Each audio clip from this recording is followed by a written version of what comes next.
वहीं एसआईआर को लेकर प्रदेश में सियासत थमने का नाम नहीं ले रही। जहां 3 जिलों में काटे सबसे ज्यादा वोट, ऐसा कहना है विपक्ष का। वोट काटने की सबसे ज्यादा आपत्तियां दर्ज की गई हैं 3 जिलों से। देखिए, एसआईआर को लेकर लगातार सियासत देखने को मिल रही है। विपक्ष की ओर से लगातार आरोप लगाए जा रहे हैं और इसके साथ ही 3 जिलों में सबसे ज्यादा वोट भी काटे गए हैं। वोट काटने की सबसे ज्यादा आपत्तियां इन 3 जिलों से सामने आ रही हैं। वहीं इस पर अधिक जानकारी के लिए सहयोगी सोनू हमारे साथ लगातार बने हुए हैं। सोनू, देखने को मिल रहा है जब से प्रदेश में एसआईआर प्रक्रिया शुरू हुई है, सियासत भी अपने चरम पर है और लगातार जो विपक्ष की ओर से आरोप हैं वो देखने को मिल रहे हैं। देखिए, ये भी उत्तराखंड में ये जो मुद्दा है एसआईआर का, जिसकी प्रक्रिया भी की जा रही है, इसको लेकर के सत्ता पक्ष और विपक्ष में जम करके बयानबाजी हो रही है और हम कह सकते हैं कि सियासत हो रही है।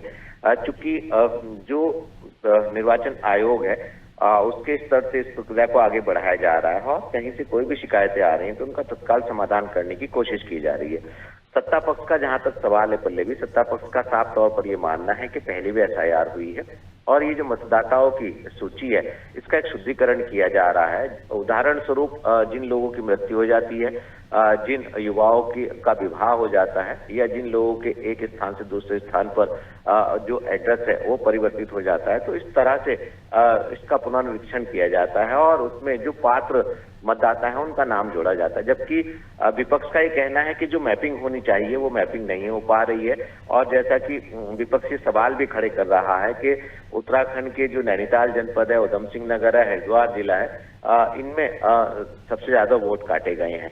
तो ऐसे में विपक्ष एक नहीं बल्कि अनेकों बार विपक्ष के तमाम नेता जो है राज्य के मुख्य निर्वाचन अधिकारी को ज्ञापन सौंप करके वोट काटने की अपनी नाराजगी व्यक्त कर चुके हैं। जबकि निर्वाचन आयोग का ये कहना है कि जो भी पात्र मतदाता है उसका नाम जो है काटा नहीं जाएगा और जो अपात्र हैं उनका जोड़ा नहीं जाएगा और बीएलओ को भी सख्त हिदायत दे दी गई है। और अब जो राज्य के मुख्य निर्वाचन अधिकारी हैं डॉक्टर वीवीआरसी पुरुषोत्तम, उन्होंने साफ साफ ये कहा है कि जो संबंधित जनपदों के अधिकारी हैं उनकी एक तो इसमें जिम्मेदारी तय की जाएगी और कहीं बीएलओ के लेवल पर या उससे उच्च स्तर के जो अधिकारी उनके स्तर पर अगर कहीं कोई लापरवाही सामने आती तो उस पर एक्शन भी लिया जाएगा। तो कहीं ना कहीं इस मामले पर अब सियासत हो रही है।